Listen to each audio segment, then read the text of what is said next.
Hello everyone.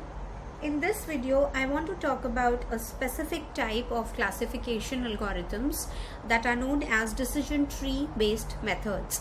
And there are many reasons why the decision tree based methods are very popular. I will be going through over those in a bit. So before that, let's take a look at an example. So this is a website. If you click on the link in your slides, you will be taken to a website that will ask you a series of questions, and finally it will recommend a type of a pair of glasses for you based on your gender, based on your everyday style and other relevant factors. So you can pause here and go through this exercise.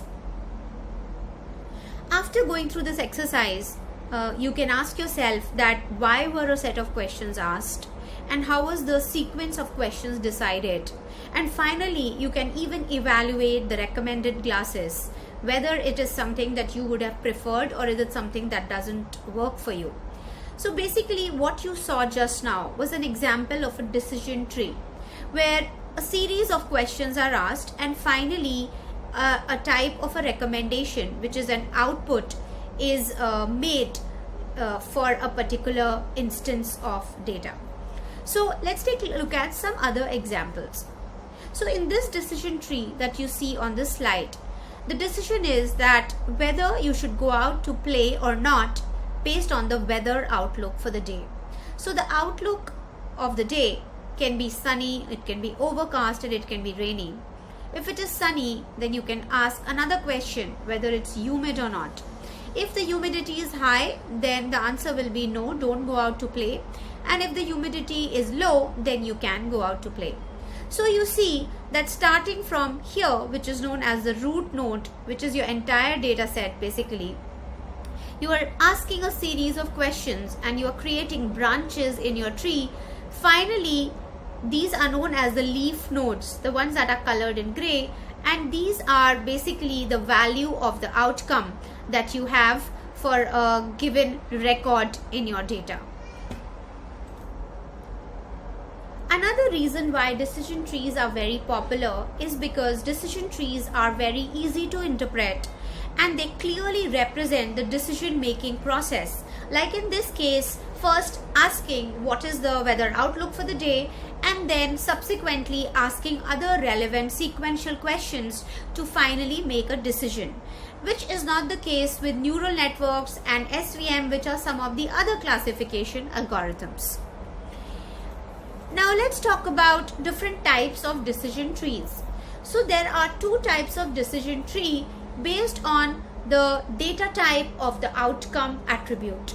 If the data type of the outcome attribute is categorical, then we call those as classification decision trees.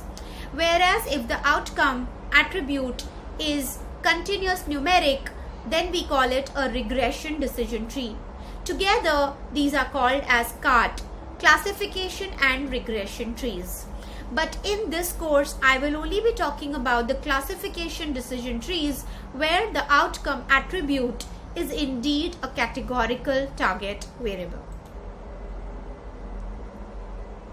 So here I want to talk about some important terminology related to the decision tree. So basically at the top you see we have the root node, which is basically the starting point, and then we do what is known as splitting. So splitting helps to create sub branches in the decision tree. So you start with the entire data, you ask a specific question, then you split the tree based on the answer to that question, and then you continue to repeat that process till you come to what is known as a terminal node or the leaf node. So there are three types of nodes: the root node, which is just the starting node; the decision nodes are nodes which are further split up; the terminal nodes here that are highlighted in green are the leaf nodes, basically representing the final decision. Okay, now this splitting process creates sub branches, and sometimes we prune a tree, which means that we might take out certain branches of a tree to make it easier to interpret and for some other reasons that I will be talking about later on. Each decision node represents an attribute on which the split has happened, and each leaf node represents a particular value of the outcome variable. In this case, it is the outcome variable is a class attribute. So let me go back to this example to explain this further. On the top, we have the outlook, which is basically the root node. We split the root node based on the values of the outlook attribute, which is into sunny, overcast and rainy. Then after that, within sunny, we use humidity as the attribute to split the decision node. And then finally, we come up with the leaf nodes, which represent a particular value of the class variable. In this example, class attribute, the target attribute that we have, it takes only 2 values. So it's binary in nature. It's either you go out to play or you don't. So each leaf node represents a single value of the outcome attribute.